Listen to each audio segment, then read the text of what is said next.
อันนี้บ่ถ้วยจ้ะอันนี้บ่ถ้วยจ้ะนะเจ้าบ่มีถ้วยบ่แล้วแกงกับแกงใช่หม้อนึงนี่บ่ไป7 ปีนี่6 ปี 7 ปีโอ้ยังจื้ออยู่เนาะยังจื้ออายุเจ้าของอยู่เนาะเจ้ากะบัดลูกเจ้าจักปีซะลูกอันหอดแล้ว12 ไปลูก12แม่6เนาะอันนี้อันผู้ย่างไปกินนี่บ่เฮือนนั่นอันนี้บ่เสานะ6 ต้นเนาะเจ้าสิปลูกอยู่นี่เด้อประตูเจ้าเพิ่นเอาเมียอยู่บ้านได้ซะเมียอยู่บ้านได้ยังนี่อยู่บ้านนี่บ่คนหนึ่งผักนี่ได้ผักจังไก่เฮือนน้องเพื่อนก็น้อยๆตามนั้นกระตุก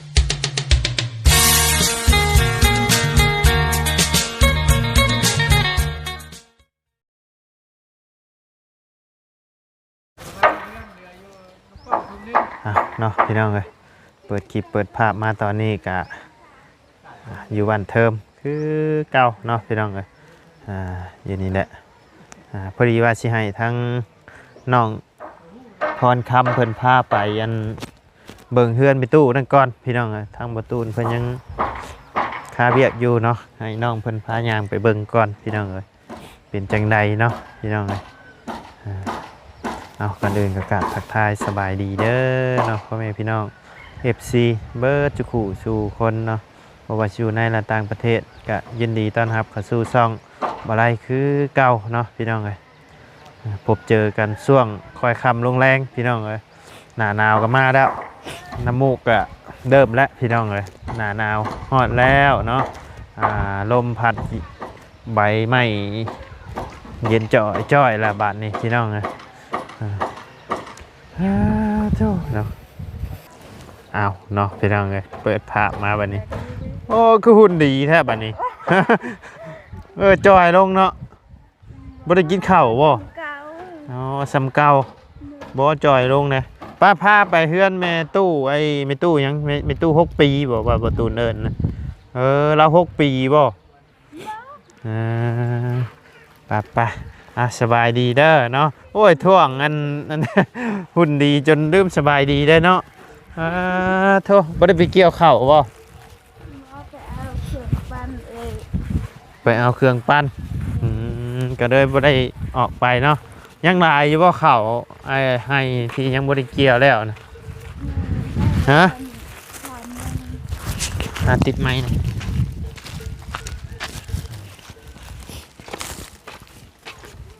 ใช่ไปทางใดแต่จุกตะแกรงในมัน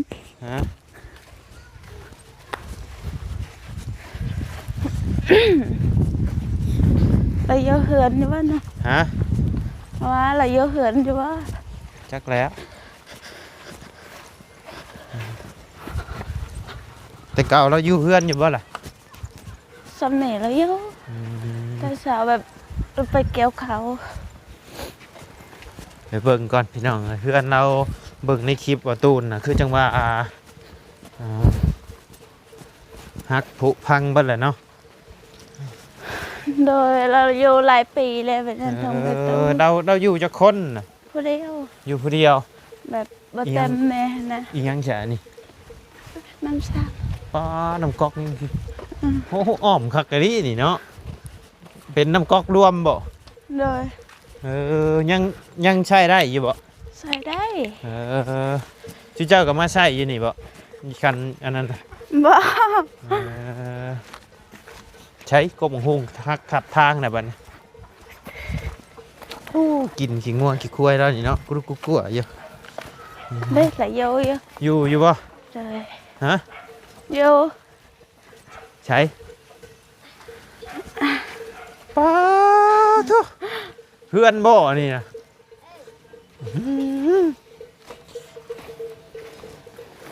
อยู่ในใดนี่ฮะประตูสบายดี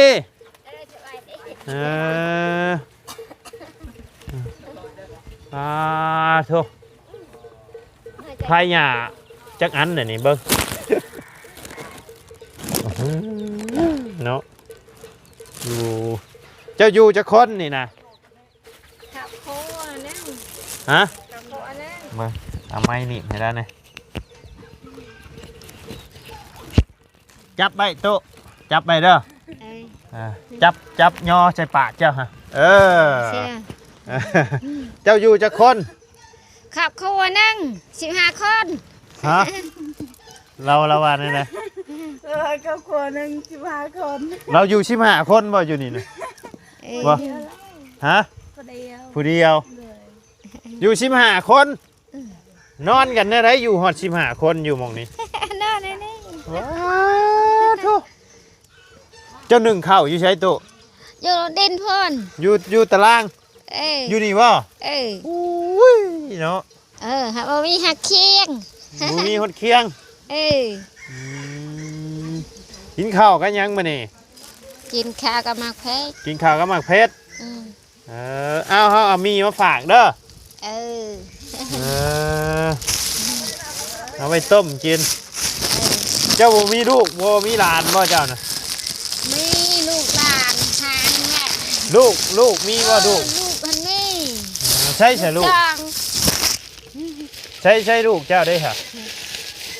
ลูกเองเอาลูกเอาพ่อ ลูกเอาผัว เอ้ย เอาอยู่บ้านไหนลูก อยู่บ้านเดียวนี่ อยู่บ้านเดียวใช้ลูกเจ้าเพิ่นอยู่เฮือนหลังใด จักลังได้ละลังพ่นลังไตเฮ้ย โอ้ย ลังไปสุดเลยไอ้ หลังไหน สุดเลยนะ ชุดผู้จักใช้อันนี้ก็ชุดผู้เนาะจักชุดทั้งไหน เอาไก่ตางมาเนี่ยเขา เพื่อนหลังใหญ่ๆนะใช้สับผัวเจ้าได้สัตโตะผัวเด้ พ่อแต่ละว่าไงนะ ผัวบ่มี อืม คือมีลูกซะ ยังน้อยพ่อยังน้อยมีลูก เอาแต่ยังน้อยพ่น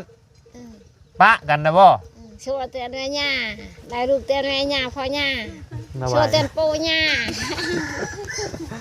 โอ้ย เอ้ยชัวชาวได้ลูก ฮะ ปู่ย่าฮันตาชัวเตือนพยาการเขาจะก่อนนึงทีแก่ บาทนี่แล้วว่ายังมาพี่จ้าขึ้นมาอยู่นี่มาแปลให้ได้ไหมขึ้นมาอยู่นี่โอ้ย อายว่าเจอจากเด้ แปลช่อยเนี่ย แต่ตะเกียบเดินออกมาหน้าบ้าน ฮะตาตะแก่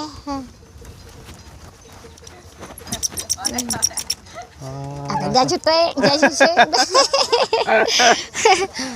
มันยังนอนใช่แม่ชิงนอนไม่ใช่ตื่น สบายยัน ฝนตกมาบ่เปียกบ่บ่ตุ บ่เปียกบ่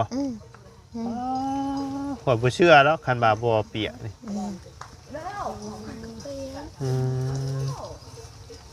พี่ดึกดีเนาะ หน้าแผลบาดบาลายบลูกว่าบ่เปียกยันเปียก ให้ชื่อให้แพรบัตรนี่ ชุมนี่ชื่อ ชุมไหนชุมนี่บ่ ชุมนา ให้ชื่อให้เรา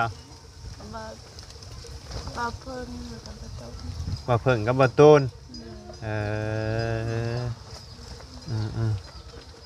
โอ้ยเจ้าก็อยู่ได้อยู่ดีเนาะตู่เนาะลูกเต้าคือบ่เฮ็ดเฮือนให้อยู่ดีๆกว่านี้แน่ ยังหลายยังน้อยใจบ่แต้มยังคู่ชาวแชว เราเว้าหยัง แต่ว่าเรายังน้อยเราเห็ดให้เป็น ลูกเห็นบ่คือได้ผัวแล้วซะได้ผัวได้เมีย พ่อก็เอาพ่อน้อยคือกัดมาเป็นเฮ็ดเฮือนให้แม่ท้าพ่อท้า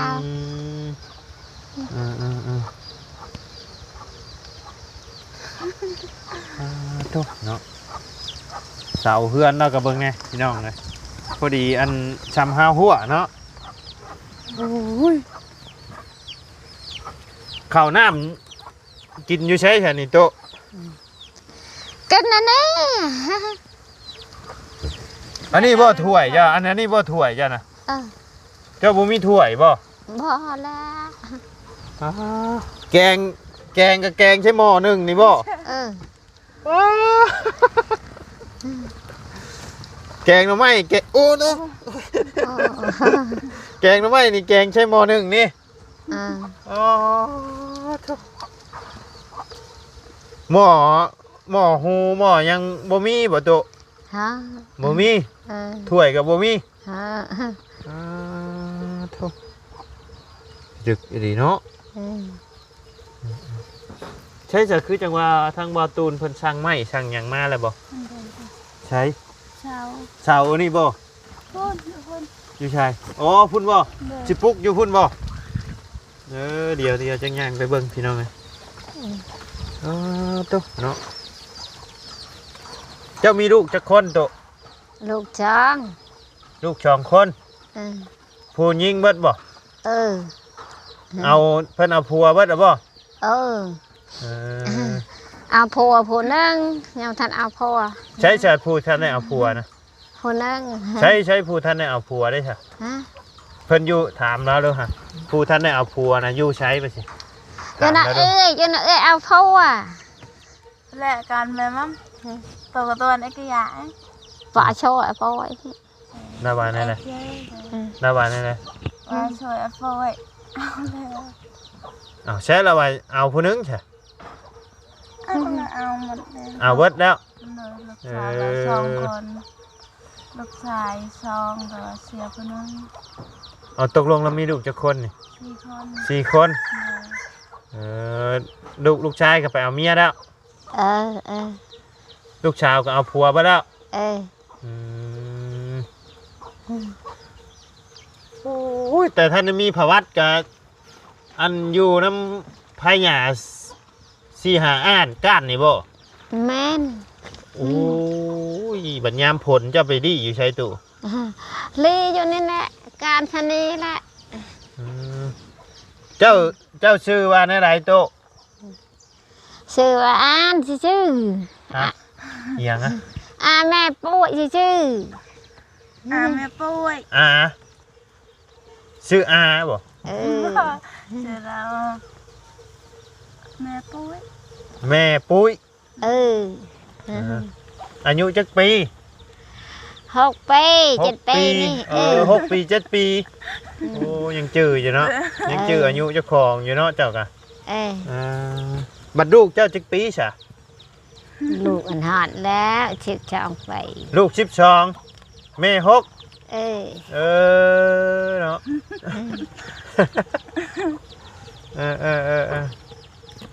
ลูก12 ปีแม่6 ปีระหว่าง12กับ6นี้อันได้หลายกว่ากันตุบ่แพ้12แล้ว6 ปีสิหลายชัก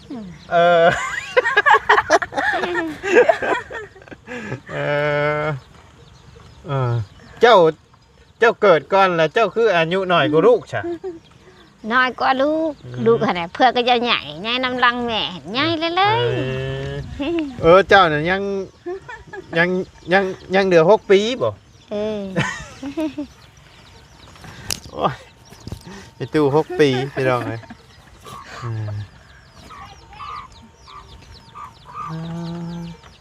ข่อยเงิดแต่เราอยู่ได้จังใดนี่แหละข่อยนอนเหยียดขาไปในตู้จะเหยียดขามาพี่บ่เหยียดขามาพี่มันบิดอยู่บ่เว้ยนับมีแต่กี้มั่มนับมีแต่ปลังมีแต่เต้าน่ะแต่แค่แต่ตาลมพัดนะคะอย่าพัดลงมาใส่อันนี้มุนบ่ได้ตะกี้เหงื่อโอ้ยใช้เสาเฮือนใหม่เจ้าน่ะเนี่ยนึงคนเสาเฮือนไผได้ไผชื่อมาให้ชุมไหนเจ้าฮู้จักชื่อเพิ่นอยู่บ่นางพรก็จะชื่อจ้ะแม่นบ่นางพรแม่เพิ่นชื่อว่าได้ผู้ที่เพิ่นชื่อเสามาให้เจ้าฮะจังว่าชื่อนางพรชื่อนางพรอันนั้นพ่อตูนกับบ่าวตูนชื่ออยู่ซะเนาะเฮาชื่อบ่าวไล่เด้อตู้เด้อ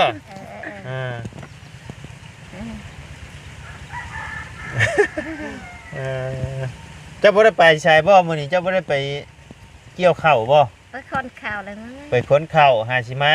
เจ้าก็เฮ็ดนาอยู่บ่ได้เจ้าได้ปีละจักชอบเจ้าได้ปีละจักชอบปีนึงชาชอบปีนึงชาวชอบกุ้มเนี่ยกุ้มกินอยู่บ่ตุกุ้มข้าวเจ้าไล่มาเนี่ยเจ้าไว้อยู่ใช้บัด เข่าที่เจ้าได้มาเจ้าไว้อยู่ใช้ เอาไว้ในนี่ เอาไว้นี่มันก็ฮักแล้วเข่าซาวสอบเจ้าพยายามมันฮักบ่ ข้าวชาชานพุ่นลาวพุ่น อ๋อจะมีเหล้าบ่ เออ บัดเหล้าบัดคืองามกว่าเฮือน งามกว่าเฮือนและลูกหลานอยู่ข้าวลาวแล้วลูกหลาน เหล้าของละบ่าวก็ว่าอยู่คิดว่าเป็นเหล้าของเจ้าบัดเหล้าบัดคืองามกว่าเฮือน เป็นข้าวตะไคร้ข้าวตะไคร้แบบว่าเป็นข้าวตะไคร้ข้าวลูกหลานก็ยันไปโชว์เลยชนมัน เราว่าอย่าง อย่าไปเชิญฉัน ว่าเราว่าอย่าง ว่าถ้ามันลมได้ยันมันลมโทษนะ เจ้าอย่ามันล้ม เอ้ย ล้มมานี่เฮาว่ามันบ่อยู่แหละหลังนี่นะ เอ๊ะ เจ้าเฮ็ดได้จักปีแล้วเฮือนดังนี่โต จะได้นะ โอ้แต่ก็สมเนี่ยกินข้าวใหม่ด้วยแต่ว่าแต่ดินเกิดนั่นแหละ ได้จักปีแล้ว อันนั้น เฮ็ดเฮือน ได้ ดัง แล้วอันเฮ็ดเฮ็ดอันนี้หัน เนี่ย ได้แล้ว12 ปี 12ปีก็แต่ลูกเจ้าเกิดพุ่นได้ซะเนาะเออ ได้ลูกจองมันแล้วก็ ตั้งแต่ลูกเกิดมาได้เฮือนหลังนี้ไผเป็นคนเฮ็ดเฮือนหลังนี่ เอ้ยเฮ็ดเอาเอง เฮ็ดเอาเองเก่งเนาะเจ้าก็เนาะ เพื่อนล่างใหญ่นะมันโลกแล้วกันไอ้เฮ็ด ตะกี้เฮือนเจ้าอยู่ใช่ซะ ตะกี้เฮือนเก่าแต่เฮือนเก่า เฮือนเก่าใหญ่บ่เฮือนเก่า เฮือนเก่าน้อยนี่ ซ้ำบ่หลังนี่ โอ้บ่ชามดอก บ่ซ้ำ โอ้ชามเองอยู่นี่สองหลัง ซ้ำเจ้าอันนี้เขาเอิ้นดังนึงบ่เลยนี่ก็ หลังเดียวให้ อันนี้ก็ดังนึง หลัง นี่ดังนึง หลังเองอยู่นี่มันหักสิ เออ ชามันหัก ตะกี้หลังตัวนี้เป็นดังเก่าเจ้าบ่ตัวนี้นะ หลังเองอยู่นี่แหละหลังตัวนี้ แต่มันฮักแต่เจ้ามาเฮ็ดอยู่ดังนี้บัดนี้ มันหักทางหัวมาเฮ็ดหลังนี้ อันทั้งพอตู้เพิ่นน่ะแบบว่าเพิ่นเสียบ่หรือว่าปะกัน ปะกัน เออแต่เพิ่นไปอยู่ใช้ซะเด่น มันอยู่ในบ้านนี่ อยู่ในบ้านนี่ เออ เอาเมียใหม่ น่าเมียใหม่เจ้าบ่อยากได้ผัวใหม่บ่ตุ บ่ฉลามลูกเองยาย น่าบ่นี่เลย แสลมลูกง่ายหรอวะไม่อยากได้ ให้เลี้ยงลูกให้ใหญ่แล้วก็พอบ่อยากได้แล้วเป็นได้คือคอเงียงเจ็บคอบ่ บ่ได้เจ็บ บ่ได้เจ็บ คือจังว่าคอเงียงอยู่คิดว่าเจ็บคอปวดคอบ่ บ่ได้ปวดคอบ่ได้เจ็บคอบ่ได้เจ็บไปใช่ยัง บ่ได้เจ็บจังยันมายังแบบเจ็บคอ บ่พออยู่น้ำลูกหลาน โอ้ลอยแกงนะขอกับมันดุ้งปะ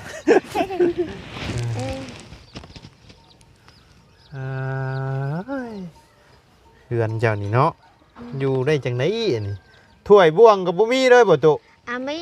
ถ้วยก็มีบวงก็มีอันหนึ่งสองอันมี ใช้ถ้วยเจ้านะ จักไม่ใช่แล้วก็ถ้วยเองเอาไว้โอเคนี่นะเองเอาไว้ถ้วยนะ จะได้ไม่เจาะcáiมาบันตังอัน ลายถ้วยลายหน้าถ้วยจักยัดขึ้นยัดกินนี่กินนี่นี่ไอ้คือถ้วย โอ้ยอันนี้ต้มสุกแล้วบ่ บ่ได้ไปทำต้มนะ ยังบ่ทันต้ม มีแต่หอยเต็ม มองโตมันหกเจ้าคือบ่เก็บทิ่มโตอันโตที่มันยังใช้งานได้เบิดบ่นี่นะ ใช้งานได้นะลูกชิ้นเชื่อจำนำก็จะให้เก็บเอามาให้ก็จะประกาศนี่แต่ได้ คือจังว่าหกแท้เจ้าบ่ยันโง่ขึ้นมาตอดมาครบเจ้าบ่ ต่อได้เน็ตเอาไว้ได้ก็ชอบชิ้นเชื่อก็จะมาวางได้นี่จะประกาศเราปั่นช่องทงอย่างเชื่อก็ ลูกเต้ากับมาหาอยู่ว่าตุ ลูกขอลูกลูกหน่อยฮั่น ลูกเจ้ามาหาอยู่บ่ มาจอบเบิ้งเท่าแม่บ่มีเงินบ่มีเฮือนงามเลยมาจอบเบิ้งเท่านั้น เจ้าคือไปอยู่น้ำลูกใช่ ไม่อยากอยู่แล้วนำลูกนำขอยเอง อยู่น้ำเคยกินสิเป็นหยัง บ่ อยู่น้ำเคยนะเจ้าบ่อยากอยู่บ่ อยากอยู่น้ำคอยกับลูก เจ้าบ่อยากอยู่น้ำเคยกับลูกอยากอยู่ผู้เดียว เออคนอื่นเพิ่นอยากอยู่น้ำลูกน้ำเต้าเนาะเจ้าบ่อยากอยู่เนาะ คนอื่นมากลูกคอยเองก็มากลูกคอยกับลูกสาวอยู่มาก เจ้าบ่มักลูกเคยบ่ฮะเป็นได้ไดเป็นได้ไดคือจัง มัดอยู่น้ำลูกสาวกับลูกคอยมัด มึนมัดอยู่ยาก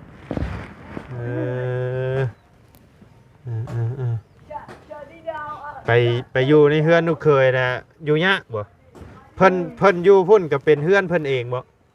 หรือว่าเพิ่นอยู่น้ำปูน้ำยาคือกัน อยู่น้ำปนแม่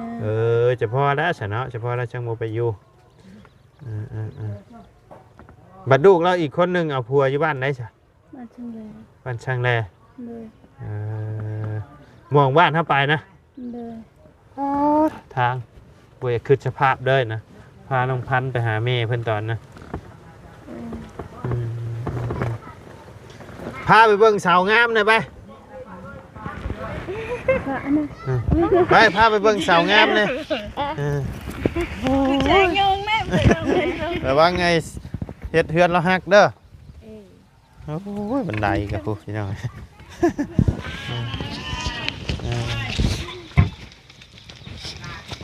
โอ้โหนะตู่เนาะเจ้าก็อยู่ได้อยู่ดี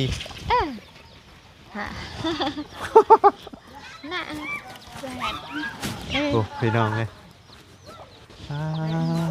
โถข่อยคิดว่าแบบว่าบ่มีคนอยู่ผู้ใดอันนี้นะ ไม่ละ อันนี้นั่นเป็นดินของเจ้าเองบ่นี่นะ อยู่เฮือนหางเป็นดินเอง ดินเจ้าเองอยู่หั่นกับดินของเจ้าเองบ่ มัน โอ้เจ้ามีดินดายเด้ซั่นนี่เนาะ อันนั้นก็เฮ็ดเก่า พาเฮาไปเบิ่งชาวเฮือนเลย ฝาก ใช่คือบ่ใช่เกิบ บ่ได้ บ่มีเกิบบ่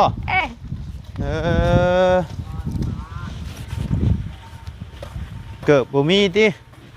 บ่มีแก่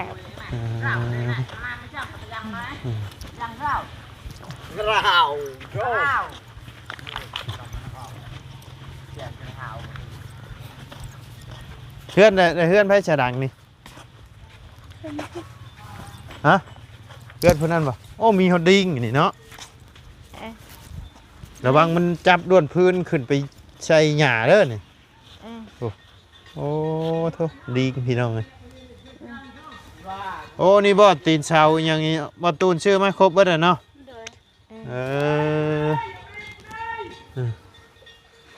อันนี้อันผู้ย่างไปกินนี่บ่เฮือนนั่นอันนี้บ่เสานะ6 ต้นเนาะเจ้าสิปลูกอยู่นี่เด้อบ่ตุ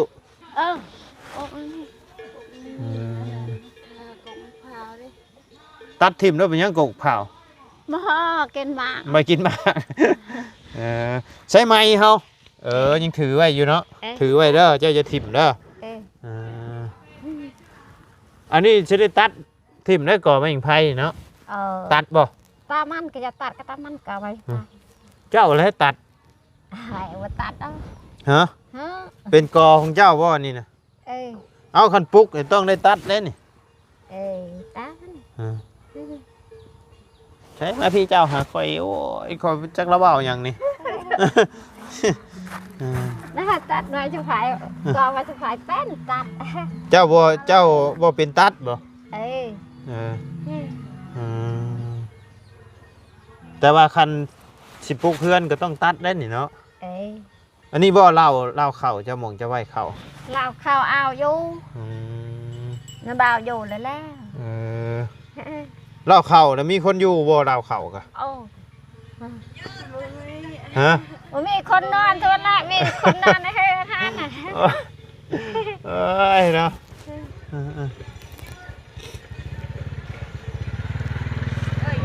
ทางบ่ตูนฮะบ่อยากเข้ากล้องบ่โอ้ยคนอื่นเขาอยากเข้ากล้องเจ้าบ่อยากเข้ากล้องเนาะโอ้สาวใหญ่คักเด้นี่